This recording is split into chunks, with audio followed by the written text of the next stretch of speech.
할렐루야. 사순절 세 번째 주일입니다.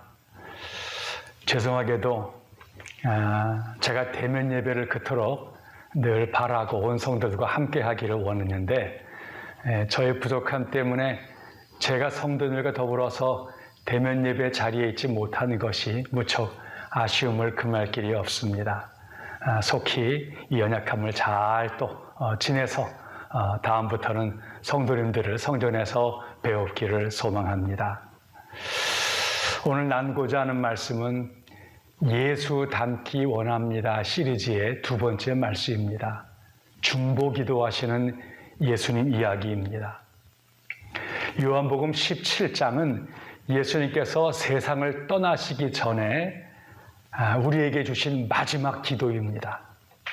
이 마지막 기도를 보면서 깨닫는 것은 제자들을 두고 떠나시는 우리 주님께서는 우리를 위해서 기도하고 계시다는 것입니다. 똑같이 오늘도 주님께서는 하나님 보좌 우편에서 우리를 위해 기도하고 계십니다. 히브리서 4장 14절에 그러므로 우리에게 큰 대제사장이 있으니 승천하신 자 곧 하나님의 아들 예수시라 라고 말씀했습니다. 예수님은 대제사장이십니다. 대제사장의 역할은 하나님과 우리 사이를 중보하시는 분이십니다. 그러니 예수님께서는 이 시간도 하나님 보좌 우편에서 우리를 위해서 중보 기도하고 계시고 있다는 것이죠. 자, 그렇다면 예수님은 우리를 위해서 어떤 기도를 드리고 계실까요? 예수님의 기도의 내용을 아는 것은 우리도 주님의 기대하심에 동참한다는 말의 의미입니다. 자, 첫 번째는 본문 11절 말씀 보시기 바랍니다. 다 같이 시작. 나는 세상에 더 있지 아니하오나 그들은 세상에 있사옵고 나는 아버지께로 가옵나니 거룩하신 아버지여 내게 주신 아버지의 이름으로 그들을 보존하사 우리와 같이 그들도 하나가 되게 하옵소서. 예수님의 우리를 향한 첫 번째 중보 기도의 제목은 우리를 하나 되게 하옵소서라고 하는 제목입니다. 예수님께서는 우리와 같이 그들도 하나가 되게 하옵소서. 우리가 무엇입니까? 성부, 성자, 성령님을 가리킵니다. 곧 삼위의 하나님이신 것이죠. 완전한 하나가 된 성부, 성자, 성령 하나님, 우리와 같이 저들도 이 세상에 있을 동안 하나가 되게 하옵소서. 이 기도가 얼마나 중요한 기도인지요. 주님은 본문 맨 마지막 21절에도 이 기도를 한 번 더 반복합니다. 우리의 하나됨을 위하여서. 우리가 생각할 때는 하나건 둘이건 셋이건 아무런 차이를 느낄 수가 없습니다. 그러나 예수님께서는 우리가 하나 되는 것이 너무너무 중요했습니다. 이 악한 세상에서 교회가 하나가 되지 못한다면 우리는 복음으로 이 세상을 이겨낼 방법이 없습니다. 우리가 이 땅에서 하나님의 영광을 드러낼 수가 없습니다. 적 앞에서 분열되어지는 것은 곧 패배와 죽음을 가리킵니다. 그런 의미에서 우리가 하나 되는 것은 필연입니다. 주님께서 두 번이나 반복해서 우리의 하나됨을 위해서 기도하고 있는 이유가 그것이지요. 주님께서 원하시는 하나됨은 무슨 획일적인 조직으로 교회가 하나로 묶여 있으라라고 하는 말의 의미가 아닙니다. 온 세계 교회가 무슨 한 조직 밑에서 움직이는 그런 한 단체가 되라 그런 말의 의미가 아닙니다. 주님의 말씀은 진리와 사랑으로 하나 되라는 것입니다. 진리로 하나 된다는 것, 그게 무슨 말입니까? 에베소서 4장 13절입니다. 우리가 다 하나님의 아들을 믿는 것과 아는 일에 하나가 되어 온전한 사람을 이루어 그리스도의 장성한 분량이 충만한 데까지 이르리니. 진리로 하나가 된다는 것을 잘 이해해야 합니다. 곧 하나님의 아들을 믿는 것과 아는 일. 다시 말해서 예수님을 향한 믿음과 지식이 하나가 되는 것, 이것이 바로 진리 안에서 하나가 된다라고 하는 말의 의미인 것이죠. 우리가 교회 안에서 하나 되기 위해서는 똑같이 예수를 믿어야 합니다. 그러기 위해서는 똑같이 하나님 말씀을 배워가는 지식이 있어야 합니다. 그럴 때 우리 모두는 하나가 되어지는 공통분모를 갖게 되어지는 것입니다. 한 개개인들의 건조한 믿음이 아닙니다. 나 예수 믿어요. 그건 단순한 믿음이 아닙니다. 자신의 주관적인 믿음을 가리키는 것이 아닙니다.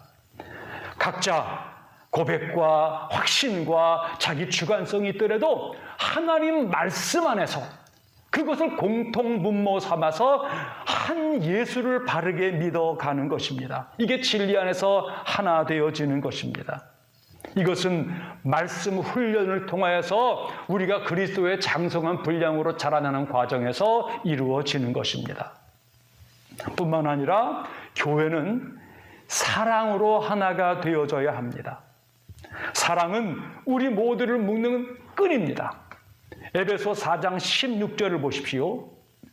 그에게서 온몸이 각 마디를 통하여 도움을 받음으로 연결되고 결합되어 각 지체의 분량대로 역사하여 그 몸을 자라게 하며 사랑 안에서 스스로 세우느니라. 우리 모두는 한 몸을 이루고 있는 지체들입니다. 몸을 하나로 세우기 위해서는 각 지체가 사랑 안에서 서로를 위하여 세워주어야 합니다.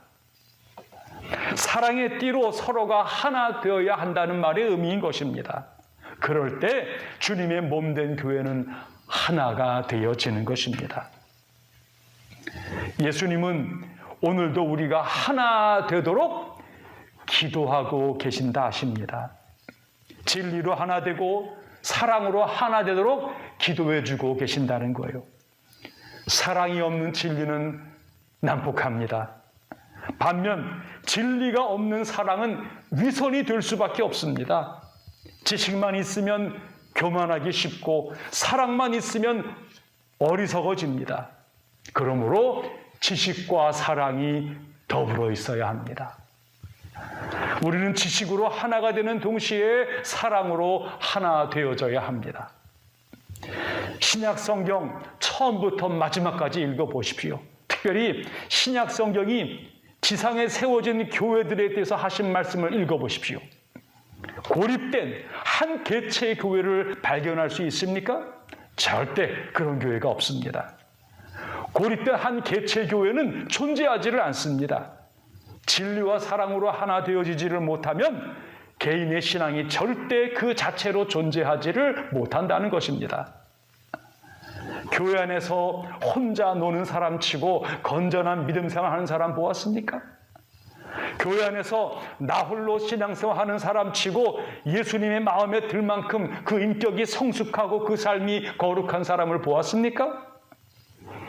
우리 인격도 성숙할 수가 없습니다. 주님을 위해서 쓰임받는 사람이 될 수가 없다는 것이죠. 그러므로 저는 교회 안에서 혼자 노는 분들에게 분명히 말씀합니다. 여러분 개인은 예수 믿어 구원을 받겠지만 여러분들은 주님 안에서 별 쓸모가 없는 그런 존재라고 말해도 틀린 말이 아니라는 것이에요. 그러니 여러분 함께하는 예배에 참여하기를 즐겨 하십시오. 구역 모임, 전도회에 즐겨 참여하려고 애써 보십시오. 서영공부 모임 등 교회 안에서 여러 모임들을 즐거움으로 참여하시기를 바랍니다. 이런 소그룹을 함께 놀고 함께 섬기는 과정에서 우리의 하나됨을 통해서 영이 온 생각과 마음이 묶여지는 것입니다. 코로나19로 어려운 시기입니다. 모임이 어려워요. 그러나 질병이 거친 뒤에는 만나리라, 모이리라, 함께하리라 이런 갈망의 마음을 가지고 사모하는 자세를 가져야 합니다. 예수님의 우리를 향한 첫 번째 기도가 하나 되게 하소서라면 두 번째 기도는 15절의 말씀입니다. 찾아보시죠. 다 같이 시작. 내가 비옵는 것은 그들을 세상에서 데려가시기를 위함이 아니요 다만 악에 빠지지 않게 보존하시기를 위함이니이다. 예수님께서는 제자들을 하늘로 데려가지 아니하시고 그대로 두었습니다. 우리도 예수를 믿으면 더 이상 고난받지 아니하고 어려움 당하지 하고 데려 올라가시는 것이 아니라 이 땅에 그대로 두십니다. 남아있는 성도들에게 중요한 것은 이 땅에서 악에 빠지지 않는 것입니다. 그래서 주님은 제자들을 세상에 남겨놓으시고 떠나면서 악에 빠지지 않게 보존해 주옵소서라고 기도하고 계십니다. 주님은 오늘날 세상에 남아있는 우리들을 위해서 여전히 이 기도를 드리고 있는 것이죠. 우리가 모두 아는 바와 같이 세상은 악한 곳입니다. 세상에는 분명히 악한 세력이 있어요. 이것이 건재하고 우리를 끊임없이 유혹하고 공격합니다. 그러다 보니까 세상은 우리를 넘어뜨리고 우리를 죄에 빠지게 하려고 함정을 놓고 우리를 유혹합니다. 우리가 건강하게 신앙생활할 수 없도록 여러 가지 도전을 합니다. 그러니 우리는 악에 빠지지 않도록 정신을 바짝 차려야 합니다. 악의 유혹을 피하고 악을 대적하려고 하고 거기서 견디고 이겨내려고 하는 간절한 믿음을 가져야 합니다. 우리의 영적 싸움이 쉬운 싸움이 아닙니다. 메리앤 베이커라고 하는 믿음 좋은 여성이 계셨습니다. 19세기 말입니다. 안타깝게도 그 마을에 여러 질병이 돌았고 집안에도 대대로 아마 이런 질병 가운데 약한 몸이 있었던 것 같아요. 아버지 어머니가 그 질병으로 세상을 떠나게 되셨어요. 얼마 후에는 남동생도 같은 병으로 세상을 떠났다 합니다. 그리고 바로 이 메리앤 베이커도 후에 똑같은 질병을 걸리게 되어졌어요. 아마 폐결핵 같은 병이 아니었나 싶습니다. 그는 믿음 좋은 여인이었어요. 나름대로 주님을 헌신하며 믿음으로 살아왔는데 많은 집안 식구들이 그 병에 넘어지고 자기도 그 병에 걸린 것을 하나님께 너무나 서운하게 여긴 거예요. 그리고 마침내 하나님께 때를 썼다 합니다. 하나님, 왜 우리 가족을 돌보지 않는 것입니까? 내가 주님을 신뢰하고 주님을 위해서 헌신하지 않았습니까? 근데 이게 무엇이란 말입니까? 나는 더 참을 수가 없습니다. 소리를 지르며 하나님께 몸부림을 쳤습니다. 그때 성령님께서 이 메리앤 베이커에게 성경을 읽도록 그 마음을 주었어요. 마침 그가 읽은 것은 마태복음 8장이었다 합니다. 23절 이하에 예수님께서 제자들을 데리시고 갈리 바다를 건너시는 장면이었어요. 주님은 배 뒤편 고물에서 주무시고 계시는 거예요. 근데 풍랑이 불어온 것입니다. 제자들은 높은 파도를 이기고 넘실대어 들어온 그 물을 퍼내느라고 너무나 애를 씁니다. 결국 배가 파선의 위기에 이르게 되어집니다. 그때 급박한 제자들, 주무시는 예수를 기억하고 예수님을 흔들어 깨우죠. 주여, 주여, 우리가 죽게 되었습니다. 왜 주무시고 계십니까? 우리를 돌봐주십시오. 예수님께서 일어나서 제자들을 보시고 야, 이 믿음이 적은 자들아, 어찌해서 무서워하느냐? 책망하신 뒤에는 바다를 향하여 잠잠하라 했더니 바다가 언제 그랬냐는 듯 잠잠해졌다는 거예요. 베이커 여사는 이 말씀을 읽으면서 마음에 큰 평안을 얻었다 합니다. 아, 그렇구나. 예수님께서 주무시는 것처럼 보이지만 주무시는 것이 아니구나. 그분이 잔잔하라 하면은 세상에 그 어떤 높은 파도와 거친 것도 잔잔해지는구나. 이 깨달음을 얻게 되어졌어요. 그리고는 여인의 마음이 견딜 수 없이 뜨거워졌습니다. 그때 바로 이 여인이 쓴 찬송시가 여러분 잘 아시는 371장입니다. 한번 펴보시기 바랍니다. 구주여 광풍이 일어. 한번 제가 그 찬양 가운데 2절 가사를 한번 읽어봅니다. 구주여 떨리는 내 맘 저 풍랑 같아서 늘 불안에 쌓여서 산이 날 붙들어 주소서. 세상의 풍파가 나를 삼키려 합니다. 지금 죽게 된 나를 돌보사 곧 구원해 주옵소서. 큰 바람과 물결아 잔잔해 잔잔해. 사납게 뒤노는 파도나 저 흉악한 막이나 아무것도 주 편안히 잠들어 누신 배 뒤엎어놓을 능력이 없도다. 주 예수 풍파 꾸짖어 잔잔해 잔잔해. 주 예수 풍파 꾸짖어 잔잔해. 제가 한번 2절만 불러봅니다. 구주여 떨리는 내 맘 저 풍랑과 같아서 늘 불안에 쌓여서 산이 날 붙들어 주소서. 세상의 풍파가 나를 삼키려 합니다. 지금 죽게 된 날 돌아보사 곧 구원해 주소서. 큰 바람과 물결아 잔잔해 잔잔해.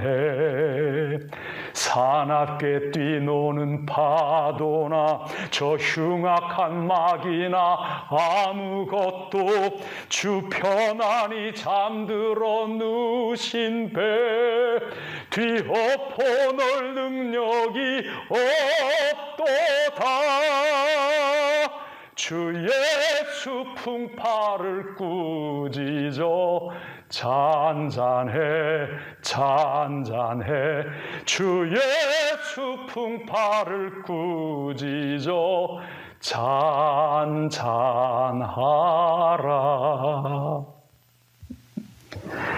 지금도 주님은 우리를 위해서 악에 빠지지 않도록 기도하고 계십니다. 우리 모두에게 닥친 풍파, 코로나19와 삶의 위기와 경제와 자녀의 모든 문제들, 그것이 아무리 파도가 높더라도 그것이 우리를 멸하지를 아니합니다. 주님이 우리를 위해 중보하고 계십니다.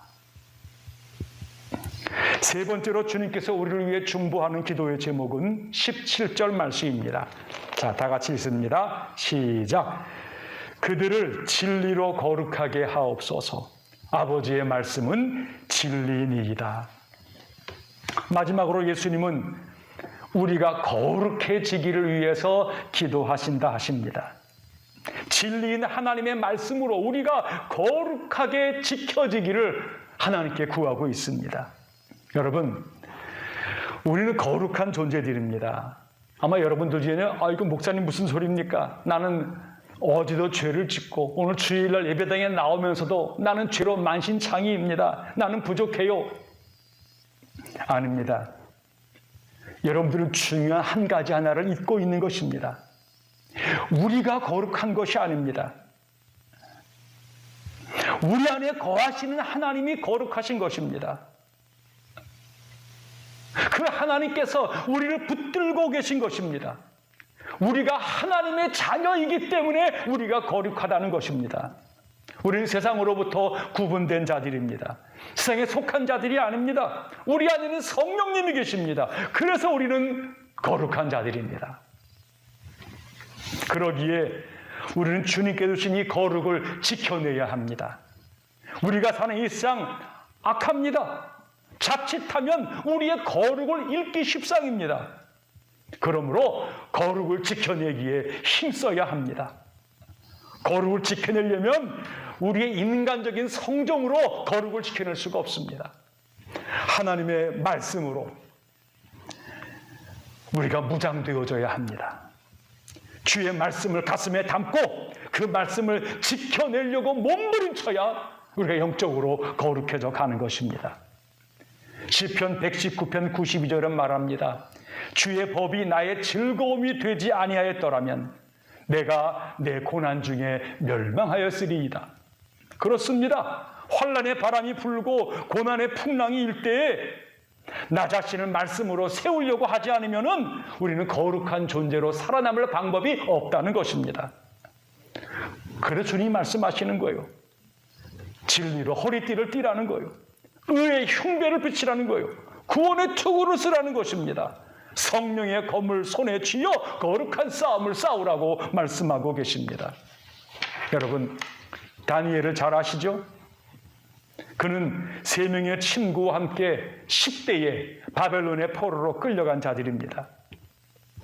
바벨론 나라의 일종의 꼭두각시를 세우려고 유대의 몇몇 젊은이들을 뽑아서 특별 교육을 시키는 프로그램에 참여하게 되어집니다. 가서 보니까 왕이 제공하는 진성찬이 매일 나오고 있습니다. 그런데 막상 그 음식을 먹으려고 보니 성경이 그 많은 부정하게 여기는 그런 음식들, 우상 앞에 바쳐진 그런 술들로 차 있습니다. 다니엘은 신앙 양심상 하나님의 법을 아는 자로서 그 음식을 막 먹어댈 수가 없었습니다. 그리고 다니엘은 결단합니다. 우리는 못 먹겠습니다. 앉아서 단식한 것이 아닙니다. 자기를 관리하는 상관에게 찾아가서 사정을 이야기합니다. 우리는 이것을 먹을 수가 없습니다. 대신에 우리에게 채소와 물을 주어 보십시오. 우리가 일정한 기간 그것을 먹고 우리가 다른 친구들과 비교해서 몸이 나빠진다면 나중에 고기 먹겠습니다. 그러나 잘 견디고 몸이 건강하다면 이거 먹지 않도록 해주십시오. 결국 다니엘과 세 친구는 승리했습니다. 이 다니엘과 이 친구들, 황제가 바뀌는 역사의 변천 속에서도 저들은 자신의 직무를 잘 지키어서 바벨론의 모든 정책을 좌지우지 아니하는 귀한 하나님의 종으로 쓰임받게 되어지는 것입니다. 사랑하는 성도님들, 힘을 내시기 바랍니다. 예수님의 중보 기도가 우리 배후에 있습니다. 할렐루야. 이 기도가 있는 이상 우리를 당할 자가 없습니다. 낭망하지 마십시오. 세상을 두려워하지 마십시오. 인생을 비겁하게 살지 마십시오. 하늘에 계신 우리 주님께서 오늘도 변함없이 우리를 붙들고 계십니다. 풍랑이 일어요. 두려움이 있는 것 사실입니다. 밖에 나가면 삶을 둘러오면 이런저런 걱정, 근심 많이 있습니다. 그러나 주님께서 우리를 위해 중보 기도하고 있다는 것 잊지 마시고, 동시에 우리 자신들이 성도 서로에 대하여서 이 세상을 향하여서 중보 기도자의 사명을 감당하면 우리는 하나님의 힘으로 이 땅을 반드시 이겨내게 될 줄로 믿습니다. 주님의 임재, 중보 기도의 능력을 믿고 오늘도 삶으로 나아가는 모든 성도님 되시기를 축복합니다.